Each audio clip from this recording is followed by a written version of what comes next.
मुझ पर ये इंकशाफात किसी हथौड़े की तरह से लग रहे थे। आज तक मुझे गुलाम मोहम्मद ने ये नहीं बताया था कि वो भी पढ़ा लिखा है। मैंने वो खत लिया और खोलकर पढ़ने लगी। ज़ारा, मैंने आज तक तुम्हें नहीं बताया कि मैं तालीम याफ्ता हूँ, क्योंकि तालीम हासिल करना हर शहरी का हक है और ज़रूरी भी। फिर इन बातों को सबके सामने जताया जाए कोई ज़रूरी तो नहीं होता। मैंने जब से होश संभाली अपनी माँ को यही कहते सुना कि वो तुम्हें अपनी बहू बनाना चाहती हैं, इसलिए मेरे दिल में तुम्हारी मोहब्बत की कौंपल बचपन से ही फूटने लगी थी। जैसे जैसे मेरी उम्र बढ़ती रही, मेरी मोहब्बत भी परवान चढ़ती रही। कब मेरी मोहब्बत एक तनावर दरख्त की तरह मेरे वजूद में अपनी जड़ें पकड़ चुकी थी, मुझे अंदाज़ा ही नहीं हुआ। मुझे जब भी अम्मा ये कहती ज़ारा पढ़ रही है, तो मुझे भी पढ़ाई का शौक होने लगा। जब वो ये कहती ज़ारा को खाने में ये पसंद है, मुझे वही चीज़ खाने में अच्छी लगने लगी।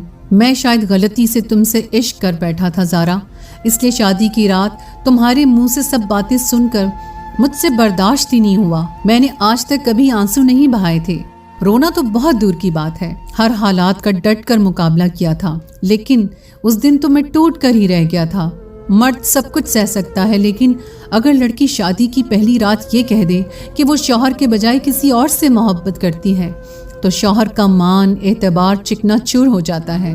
मैं भी टूट चुका था। फिर मैंने तुमसे मोहब्बत भी बहुत टूट कर की थी, इसलिए जब तुम मेरे सामने अपने आशिक से बातें करती, ऐसी बातें जिन पर शौहर होने के नाते मेरा हक था, तो मेरा दिल खून के आंसू रोता था। कब ये गम मुझे कैंसर में मुब्तला कर गया, मुझे पता न चल सका। मैंने अपनी सारी जमा पूंजी तुम्हारे नाम कर दी कि कहीं मेरे मरने के बाद तुम्हारे साथ कोई हक तलफी ना कर सके। तुम आज़ाद हो ज़ारा, पूरी इज्जत के साथ तुम्हें कोई भी अपना सकता है। मेरी मोहब्बत शायद मेरा मसला थी, इसलिए कब्र तक मेरे साथ जाएगी। खत पढ़ते हुए मैं ज़ारों के तार रो रही थी। ये मैंने क्या कर दिया, क्यों कर दिया? मैंने सोचा समझा क्यों नहीं। मेरी बेतनाई ने मेरे शौहर की जान ले ली। मैं धाड़े मार मार कर रोने लगी। मेरी सास मुझे देखकर घबरा सी गई, कहने लगी ज़ारा ऐसा क्या लिख दिया था उसने? मैं क्या जवाब देती, क्या कहती कि मैंने क्या खो दिया है? मुझे अकल तब आई जब मैं खाली और तहे दामन रह गई थी।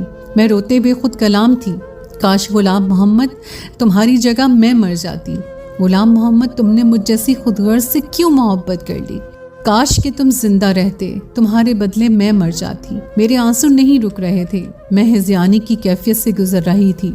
एक वफा गुलाम मोहम्मद मुझसे निभाकर मनो मट्टी तले जा चुका था, और एक मोहब्बत निभाने का मैंने अहद कर लिया था। आज मेरी उम्र 50 साल हो चुकी है और मैं अब भी गुलाम मोहम्मद की बेवा हूँ।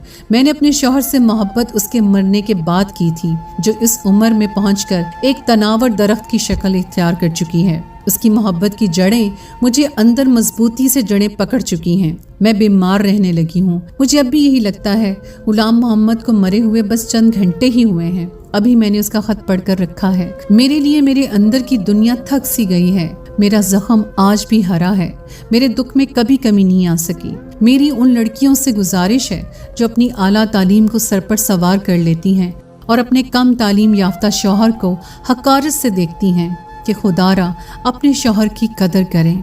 जितना मुखलिस वो आपसे है, कोई सड़क छाप आशिक नहीं हो सकता। जो शख्स आपको इज्जत से बयाने के बजाय कोर्ट मैरिज का मशवरा दे, वो आपको बेच खाएगा। काश कि ये बात मैंने पहली समझी होती तो शायद गुलाम मोहम्मद आज भी जिंदा होता। तो दोस्तों, ये थी हमारी आज की कहानी। उम्मीद है आपको आज की कहानी पसंद आई होगी। कहानी अच्छी लगे तो उसे लाइक ज़रूर कीजिए। दोस्तों